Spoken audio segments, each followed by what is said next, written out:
Hello everybody, Thomas here. Thanks so much for clicking on this video today. I just wanted to talk to you about my experience with the Takeover Tour with 21 Pilots. Now, originally I was able to get tickets to Center Stage in Atlanta, which is the smallest venue on the Atlanta part of the tour. But I missed the time stamp. It was supposed to be at 10 o'clock a.m. Eastern time, and I was working. And so while I was working, I was like, okay, remind myself. And then when I looked at my phone, it was 11 o'clock, and I was like, dang it, what? Now I completely screwed up, and I missed it. What am I gonna do? Well, later on that day, both my wife and I got an email saying that we could still get tickets to the State Farm Arena tour, or the State Farm Arena show, so that's what we got. It's not as intimate as a show, but it was still a pretty awesome time. There was a huge set list, and I know the set list ranged from small, medium, and large venue. And I do think that this go-around, even though it was for a bigger arena, I think that they did a great job, kind of being kind of minimalistic in a way. The sets weren't as extravagant as they have been in the past, especially with the Bandito tour. The Bandito tour had a huge sky lift come down from the ceiling as a bridge across to the smaller part of the show, because there's two stages. There's the stage A and stage B, and that's been going on a little bit over the last few years with 21 Pilots. Now, I do think that there was amazing performances.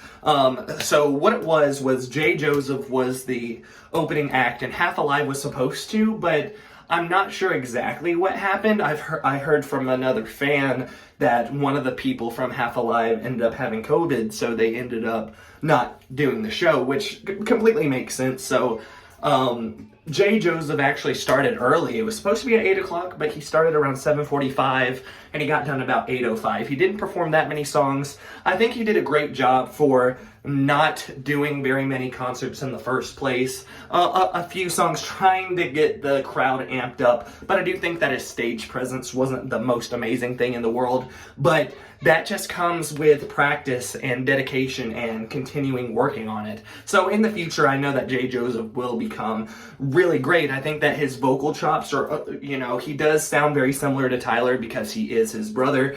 And I think that he has enough stylistic changes that it doesn't sound too much like 21 Pilots, but you could tell that it's the same style of music in a way. I'm not sure if that really makes sense to you, but it kind of makes sense to me. It seems like the new song Bones was helped by Tyler, and it may not be, but it reminds me a lot of a 21 Pilot song just in general. So I wonder if Tyler did give him some pointers for that song.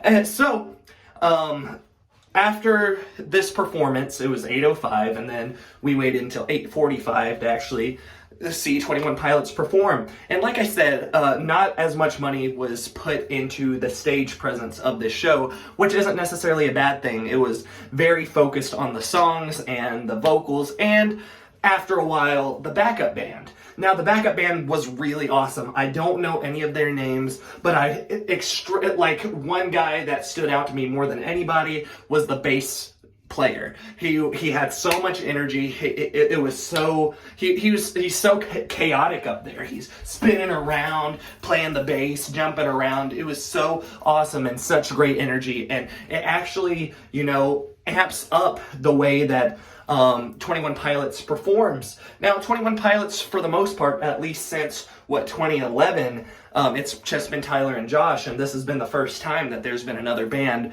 performing with them. And I don't think it's necessarily a bad thing. I like that they're changing up some stuff, and even some old songs that they played, they added the bass and the guitar and the synthesizers. It actually went really well, and trumpet. It went really well. So I think that overall, it was an amazing, fantastic experience. One criticism that I do have, it seems like some of the older songs, they only wanted to play like the first verse and the chorus and then go to one of their newer songs, which isn't necessarily a bad thing, but it did seem like it was happening quite often, and I thought that was kind of strange to me. But one really cool thing, when Shy Away happened, they were performing Shy Away, and the Scream was about to happen from Shy Away, and then they played Not Okay by My Chemical Romance, which was really awesome. And then it went back to the Scream. I was almost disappointed. I was like, so are they not going to do the Scream? Is they not going to do the Scream? And he did the Scream. So that was really awesome. If you would like me to get more into detail about what happened, also make sure to check out my video of Tyler not having a working microphone at the end of the show after Trees, and instead of saying, "We're 21 Pilots and so are you," in the microphone, he screams it out to everybody. He got the crowd to go quiet, and he screams, "We're 21 Pilots and so are you," and it was so awesome. But if you would like to see some clips of the show, let me know. And also, did you go to the show, or did you go to any of the other shows on the Takeover Tour? Let me know in the comments below. Make sure to give this video a thumbs up if you do end up liking it. If not, please leave in the comments below why you didn't. Really appreciate it. Make sure to click that subscribe button if you like this video, like past videos, and want to see more in the future.